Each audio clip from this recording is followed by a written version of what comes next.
Дорогие друзья, уважаемые граждане России, завершается неделя, которая была объявлена в России нерабочей. При этом в напряженном режиме продолжают трудиться врачи, медсестры, весь персонал медицинских учреждений. Им всем сейчас очень непросто. И именно они в больницах и инфекционных отделениях на всех врачебных участках держат оборону от наступающей эпидемии. Лечат, спасают людей, предотвращают возникновение и развитие болезни. Уверен, что все граждане страны присоединятся к словам сердечной благодарности нашим медицинским работникам. Свой долг в эти дни выполняют и сотрудники других сфер, жизненно важных для страны и общества.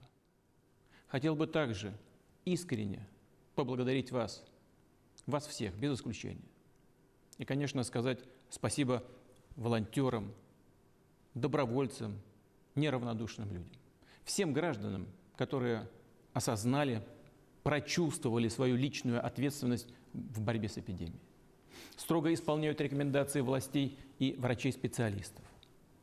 Заботятся о себе, о здоровье родных и близких, о безопасности окружающих. Нерабочая неделя, объявленная по всей стране, а также режим самоизоляции, предусмотренные для жителей многих регионов, позволили нам выиграть время для упреждающих действий, для мобилизации всех органов власти, для наращивания ресурсов системы здравоохранения, для того, чтобы бороться с эпидемией максимально эффективно, используя как наш собственный опыт, так и лучшие практики других стран. Что считаю принципиально важным? Нам в целом пока удается оградить от серьезной угрозы людей старших поколений, не допустить вспышки эпидемии в детских садах и школах, вузах, других учебных заведениях. Естественно, встает вопрос, что необходимо делать дальше, какими будут наши решения. Подчеркну, принимая их, нам надо понимать, что угроза сохраняется. Как полагают специалисты-вирусологи, пик эпидемии в мире еще не пройден, в том числе и в нашей стране. В связи с этим мною принято решение продлить режим нерабочих дней до конца месяца, то есть по 30 апреля включительно. Подчеркну, с сохранением за работниками их заработной платы. Вместе с тем, ситуация меняется. И в разных регионах, даже в их отдельных муниципалитетах, она также складывается по-разному. У нас большая, очень большая страна, разная плотность населения. Есть субъекты федерации, где коронавирус уже создал серьезную угрозу для людей. Например, так как в Москве, где переломить ситуацию, несмотря на принимаемые меры федеральных и городских властей, пока не удается. А есть регионы, которых, к сожалению, все меньше и меньше, где еще не зафиксировано, слава богу, ни одного случая заболевания. Поэтому где-то должны соблюдаться более жесткие ограничения, а где-то при сохранении высокого уровня готовности сейчас достаточно локальных, точечных решений. Эти особенности надо учитывать. В этой связи с субъектом и главам субъектов Федерации по моему указу будут предоставлены дополнительные полномочия. До конца текущей недели они должны будут определить конкретный набор профилактических мер, оптимальных именно для их территории, как с точки зрения обеспечения здоровья, безопасности людей, так и устойчивости экономики и ключевой инфраструктуры. То есть, повторю, регионы сами, в значительной степени исходя из объективной ситуации, будут принимать решения о том, какой режим в субъекте федерации или в его отдельных муниципалитетах вводится в соответствии с указом президента России. Какие учреждения и организации должны приостановить свою деятельность, а какие могут ее продолжить при строгом обеспечении безопасности граждан.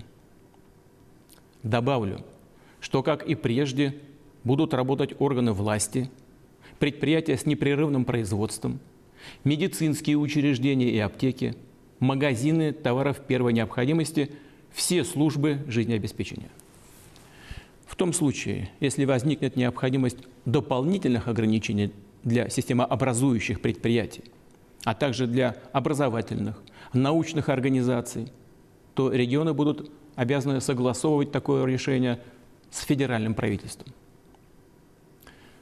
Сегодня крайне важно обеспечить взаимодействие между разными уровнями власти – федеральным, региональным, муниципальным.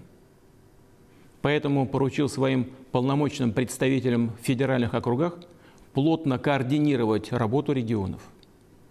Вся информация должна поступать в Координационный совет при правительстве Российской Федерации по борьбе с коронавирусом, обрабатываться там, анализироваться и учитываться при принятии решений.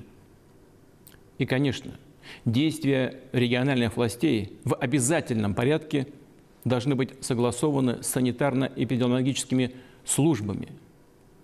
Главный, безусловный критерий – защищенность, здоровье и безопасность граждан России. С учетом развития ситуации будем принимать дополнительные решения. И если обстановка позволит, скорректируем объявленный период вынужденных нерабочих дней в сторону его сокращения. Что еще хочу сказать и что еще хочу особо подчеркнуть?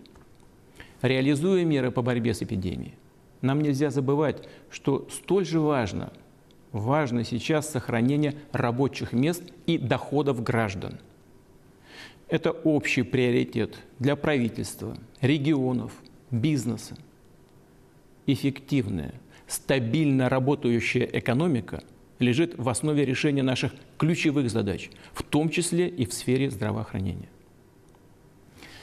Уважаемые граждане России, прошу вас и дальше предельно внимательно относиться к требованиям властей и рекомендациям врачей и специалистов. Беречь себя и своих близких.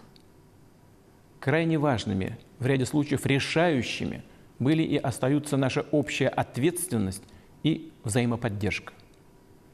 Даже короткое время этой недели показало, что когда мы понимаем сложность ситуации, нам удается снизить риски.